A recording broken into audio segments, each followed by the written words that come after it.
Halika, dun muna tayo sa passengers lounge. Mag-i-snack muna tayo bago mag-boarding. Sige po, tita. Catherine? Huwag ka na malungkot, ha? Basta pangako kaming tatlo dito, mahal na mahal ka namin. Kahit natin likuran tayo ni Isabel. Ha? Balikin. Ay. Mauna na po kayo sa sunod ako. Sige, halika na.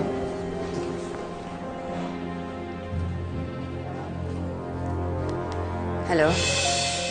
Joy, gusto niyo pa ba ng bonus? Siyempre naman, Ma'am Scarlett. Pera yan eh. Anong trabaho? Paalis kami ng bansa ngayon. At ang gusto ko, pagbalik namin, wala nang manggugulo sa amin. So ang gusto mo, linisin namin lahat ng kalat mo dito. Alam mo naman kung ano yung problema ko, di ba? O kung sino yung problema ko. Kami na bahala magligpit kay Isabel. Siguraduhin mo lang na malinis ang trabaho mo. Teka, ang sabi mo paalis ka ng bansa ngayon? Paano naman kami makakasiguro na babayaran mo kami? Hindi ka naniniwala magbabayad ako?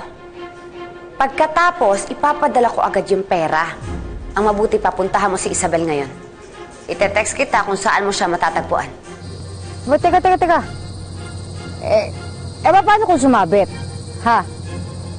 Timbog na kami, wala pa kaming pera, habang ikaw, umeskapo ka na. Anong habol namin sa'yo? Hoy, wag mo akong itulad sa'yo. Kayo nga, nung nabulyaso kayo, binayaran ko pa rin kayo. Ay, teka. Sige. Sige, tatabawin na namin si Isabel. Pero, huwag mo kakalimutan yung pera, ha? Iniisip ko pa lang na mawawala sa landas ko si Isabel. Masayang masaya ako. Kaya sinisigurado ko na magiging masaya rin kayo. Gawin nyo na lang yung trabaho nyo. Sige na.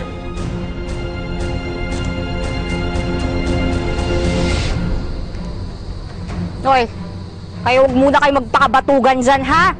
Meron na naman tayong gig. Malaki ang bayad para tayo nag-concert sa Araneta. Tara, bilis! Matapos na to.